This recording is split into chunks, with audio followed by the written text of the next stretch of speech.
MLA పార్టీకి రాజీనామా చేసినప్పటి నుంచి తన మనసులో లేదట.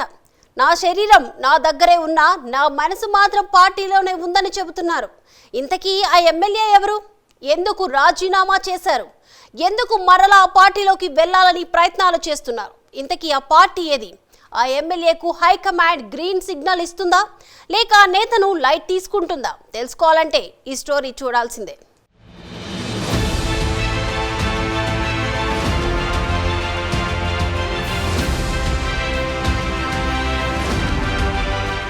తెలంగాణ రాష్ట్రంలో ఎక్కడ చూసినా ఆ ఎమ్మెల్యే గురించే చర్చ జరుగుతోంది. ఇంతకీ ఎవరా ఎమ్మెల్యే? ఆయన అడుగులు ఎటువైపు పడుతున్నాయి? ఆ ఎమ్మెల్యేపై ఎందుకు ఆ పార్టీలో రచ్చ జరుగుతోంది? పార్టీలోకి వస్తారా లేక వేరే పార్టీలో చేరతారా? కొత్త పార్టీ పెట్టే యోచనలో ఆయన ఉన్నారా? ఇలా అనేక ప్రశ్నలు రాజకీయ వర్గాల్లో చక్కర్లు కొడుతున్నాయి. ఇంత రాద్ధాంతం జరుగుతుంది ఎవరికోసమో తెలుసా? మరెవరో కాదు, గ్రేటర్ హైదరాబాద్ గోషామహల్ ఎమ్మెల్యే రాజాసింగ్ కోసమే.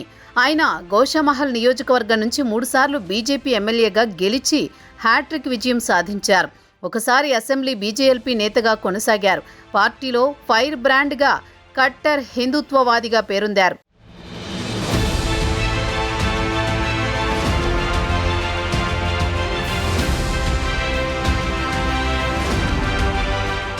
బీజేపీలో కార్యకర్తలకు జరుగుతోన్న అన్యాయం, పార్టీలోని కొందరి నేతలపై గుస్సాగా ఉన్న ఎమ్మెల్యే రాజాసింగ్ కొన్ని అనూహ్య పరిణామాల నేపథ్యంలో కమలం పార్టీకి రాజీనామా చేశారు. తాను చేసిన రాజీనామాను ఢిల్లీ పెద్దలు ఆమోదించారని, రాజీనామాకు దారితీసిన పరిస్థితులపై ఆరా తీస్తారని ఆయన భావించారు. కానీ అక్కడ అసలు ట్విస్ట్ మొదలైంది. 11 రోజుల తర్వాత ఆయన రాజీనామాను జాతీయ నాయకత్వం ఆమోదించింది. దీంతో 11 ఏళ్ల తన ప్రయాణం కేవలం 11 రోజుల్లోనే ముగించిందని చెప్పవచ్చు. పార్టీ పెద్దలు తీసుకున్న నిర్ణయంతో షాక్ తిన్న రాజాసింగ్ ఇలా అయిందని ఆవేదన చెందినట్టు తెలుస్తోంది. తాను ఒకటి తలిస్తే అధిష్టానం మరో విధంగా ఆలోచన చేసిందని మనసులో తెగ మదన పడుతున్నారని సమాచారం.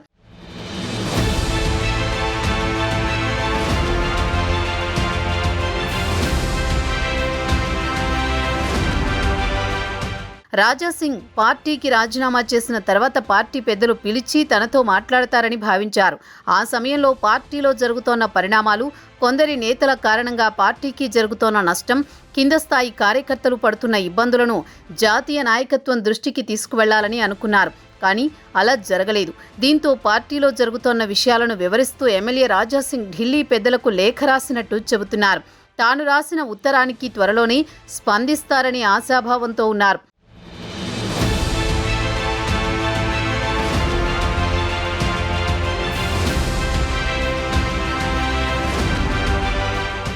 ఎమ్మెల్యే రాజాసింగ్ రాజీనామాను బీజేపీ ఆమోదించి దాదాపు నెల రోజులు అవుతున్నా ఇప్పటి వరకు ఆయన ఏ పార్టీలో చేరలేదు.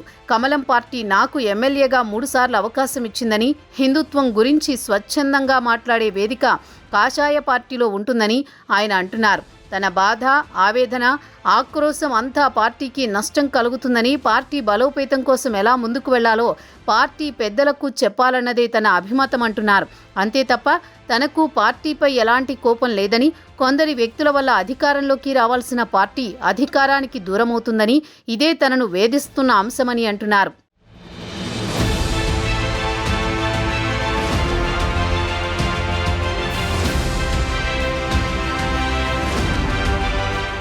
తాను బీజేపీలో తప్ప మరో పార్టీలోకి వెళ్లేదే లేదని రాజాసింగ్ కరాఖండిగా చెబుతున్నారు. మరోవైపు పార్టీలోకి వచ్చేందుకు ఆయన తన వర్గాలతో రాష్ట్ర పార్టీ పెద్దలకు రాయభారం చేస్తున్నట్లు వినికిడి వినిపిస్తోంది.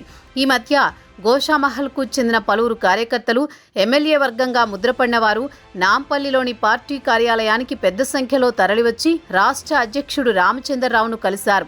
కేవలం అధ్యక్షుణ్ణి కలిసి సన్మానించాలనే వచ్చినట్టు కార్యకర్తలు అంటున్నప్పటికీ పార్టీలోకి రాజాసింగ్ వచ్చేందుకు సిద్ధంగా ఉన్నారనే సంకేతాలిచ్చేందుకే వారొచ్చారని, పార్టీలో చేరేందుకు ఎమ్మెల్యే సుముఖంగా ఉన్నట్టు రామచంద్రరావు చెప్పినట్టు తెలుస్తోంది.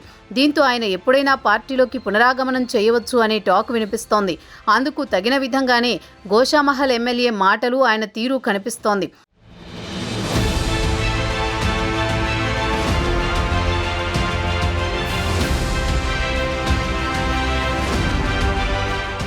ఏది ఏమైనా ఎమ్మెల్యే రాజాసింగ్ కమలం పార్టీలోకి రావడం ఖాయంగా కనిపిస్తోంది. పార్టీ పెద్దలు రమ్మంటే వచ్చేందుకు సిద్ధంగా ఉన్నట్టు ఆయన చెబుతున్నారు.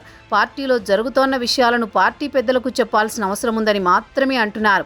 అధిష్టానం పెద్దల పిలుపే ఆలస్యం, కమలం పార్టీ కార్యాలయంలో వాలిపోయేందుకు సిద్ధంగా ఉన్నారని ఆయన అనుచరులతో చెబుతున్న మాట. మరి హైకమాండ్ ఎటువంటి నిర్ణయం తీసుకుంటుందో చూడాలి.